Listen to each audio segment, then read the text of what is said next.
हम उज्जैन के बड़ा समाचार आपके सामने प्रस्तुत करें। उज्जैन की सड़कों पर पंचकोशी यात्रियों की भीड़, यात्रा जारी है। लगता है कि जन क्षिप्रा अब पिंगलेश्वर की ओर बह रही है। आज दूसरा जत्थे में लगभग 90% जनता पहले पड़ाव के लिए रवाना कर देगी। कल 12 अप्रैल है ना, कल से विधिवत यात्रा शुरू होगी। तो शिव रथ भी तैयार हो चुका है। परंतु आज मुझे जब मैंने यहाँ पंचकोशी यात्राओं को देखा ना, तो वह पानी के लिए बड़े परेशान होते रहे।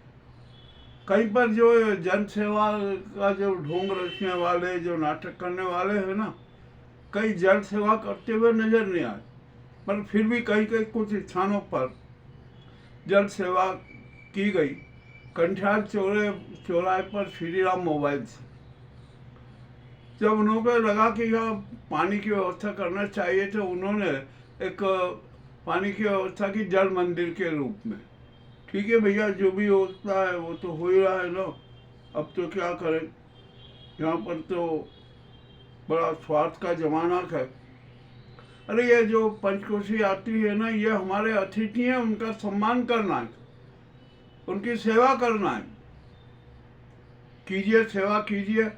और कहाँ गए वो सब एनजीओ जो अपने आप में मार बड़े धर्मात्मा वे करते, वो भी सब नदारत रहे। चलिए ठीक है, ये तो पंचकोशी यात्री है, आस्था की यात्रा करते हैं, ये किसी से कभी शिकायत नहीं करते। और जो भी हो रहा है ना, अच्छा हो रहा है, ठीक है। लोगों की पोल तो खुली ना, अब क्या किया जाए, अब तो कुछ कह नहीं सकते। स्वास्थ्य विभाग जरूर सक्रिय नजर आया। उसका जो बयान आया कि हर पड़ाव पर 10-10 एम्बुलेंस हैं और स्वास्थ्य सेवा केंद्र भी है, करना चाहिए, ये उनकी जवाबदारी है। हजारों लोगों का मामला है, ठीक है ना, ये तो होना ही चाहिए। अब मामला और भी बड़ा विचित्र हो रहा था। यहाँ पर एलपीजी और गैस की समस्या को लेकर बड़ा कोरम हुआ है। आज एक बयान आया है कि जहाँ पर पीएनजी की लाइन डली हुई है ना, वहाँ पर पीएनजी का कनेक्शन लेना अनिवार्य है। 3 माह के अंदर सब अपने अपने कनेक्शन ले लें। और यदि कनेक्शन नहीं लिए ना, 3 माह बाद एलपीजी गैस सिलेंडर उनके यहाँ उपलब्ध नहीं होगा, उनका नाम काट दिया जाएगा। ये भी आज एक बयान मुझे सुनने को मिला। अब जो भी हो, क्या किया जाए, होगा ना। और ढाबा रोड चौड़ीकरण में जो गिराव मकान, कच्चे मकान जो नाली निर्माण में की वजह से उनकी नींव हिल जाती है ना, तो पहले वो कच्चे मकान को तोड़े जाएंगे और उसके बाद में फिर नाली का निर्माण होगा। ऐसा एक ये मामला चला। अब यहाँ पर साइबर ठगी तो बहुत ज़्यादा जारी है। हम न जाने क्या क्या होता है। और अब तो जीवाजीवन पुलिस के एएसआई भी साइबर ठगी के शिकार हो गए।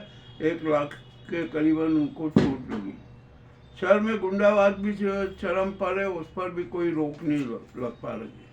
आत्महत्याएं भी हो रही है, उस पर भी कोई ध्यान नहीं दे रहा।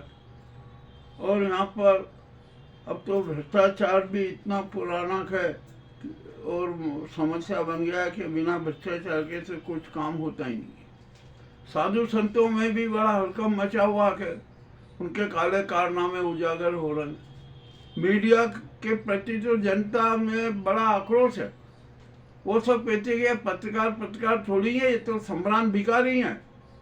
अब ये भी स्थिति बड़ी विचित्र हो रही है, क्या किया जाए। गेहूँ उपार्जन कर चालू हो चुका है, अनेक केंद्रों पर हो रहा है। परंतु कुछ केंद्रों पर जो किसान पुराना गेहूँ बेचने ला रहे हैं ना, वो समर्थन मूल्य पर नहीं खरीदा जा रहा। इससे किसानों में आक्रोश हो गया। अब ये तो गेहूँ दबा के क्यों रखा था?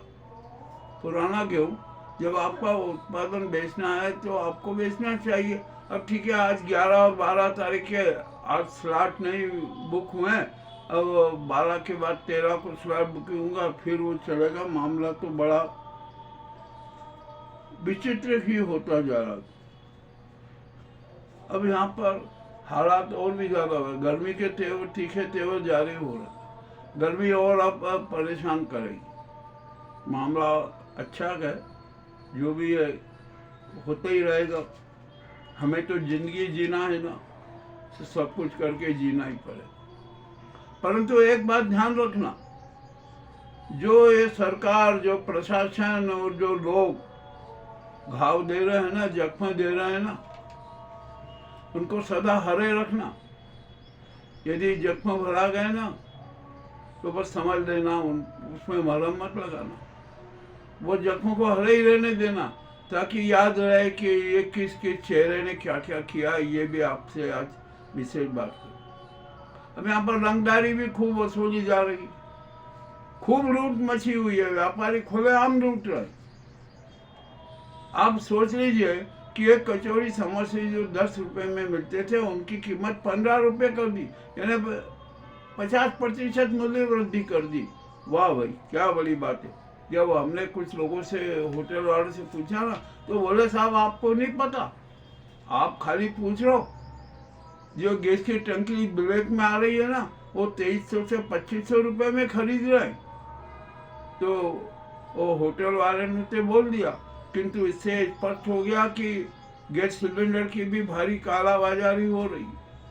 और कालाबाजारी बिना गैस संचालक की स्वीकृति का हो नहीं सकती। ये भी मामला अपने आप में बड़ा विचित्र लग रहा है। अब देखते हैं क्या होता है, क्या नहीं होता है, किस प्रकार की चेकिंग होगी, अभी कहना कठिन है। जो ये उज्जैन के ये समाचार आपके सामने प्रस्तुत हैं, क्या होगा, कैसे क्या होगा, कुछ कह नहीं सकते।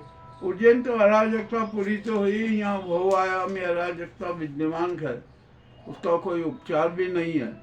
क्योंकि ये जनता को तो यहाँ जनता मान ही नहीं रहे ना, प्रशासन, पुलिस, अफसर, ये तो सब जनता को है ना जानवर मानते हैं।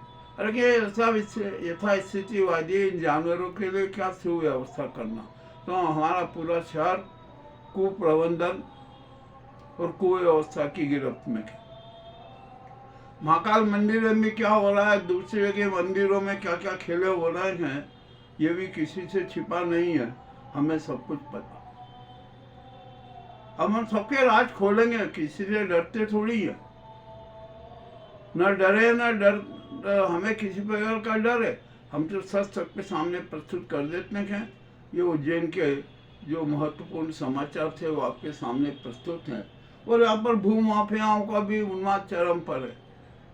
प्रशासन है ना, गोचर भूमिया, काकड़ की भूमिया, सरकारी भूमियों का पता लगाने में ही अक्षम है। न जाने किन किन भू माफियाओं ने कितनी कितनी जमीनें हड़प रखी है, ये भी किसी से छिपा नहीं है। चलिए उसका भी रिकॉर्ड खोलेंगे, उसके भी राज खोलेंगे। हमारे सामने तथ्य आ रहा है, सब कुछ हो रहा है। बोले गोचर भूमियों का और काकड़ भूमियों का खेल तो है ना, शहर में तो, शहरी क्षेत्र में तो गई, परंतु ग्रामीण क्षेत्रों में भी अधिक है। अब देखते हैं क्या होता है, क्या नहीं होता क्या। अब हम भी कहाँ कहाँ कितनी कितनी जगह संघर्ष करें। और सबसे बड़ी तो गद्दारों की समस्या थी। मैं अकेला हूँ, कितना करता हूँ, क्या नहीं करता हूँ, कैसे करता हूँ, इन गद्दारों के बीच में रहकर भी मुझे काम करना पड़ता है। और उज्जैन में तो शातिर डकैती हो रही है, किसी से छिपा नहीं है, टोपेबाजी हो रही, किसी से छिपा नहीं है। और ये जनता भी यथास्थितिवादी है। अब क्या किया जाए, कुछ भी नहीं किया जाए। जिसके लिए हम संघर्ष करते हैं वो ही सोचते तो क्या होगा। अब कुछ भी नहीं कह सकते। जो उज्जैन के महत्वपूर्ण सार समाचार आपके सामने प्रस्तुत हैं। कल पंचकोशी यात्रा वैध रूप से शुरू होगी। देखेंगे, सुबह एक आध वीडियो बना के डाल देंगे कि ये यात्रा जा रही है। बहुत बहुत धन्यवाद।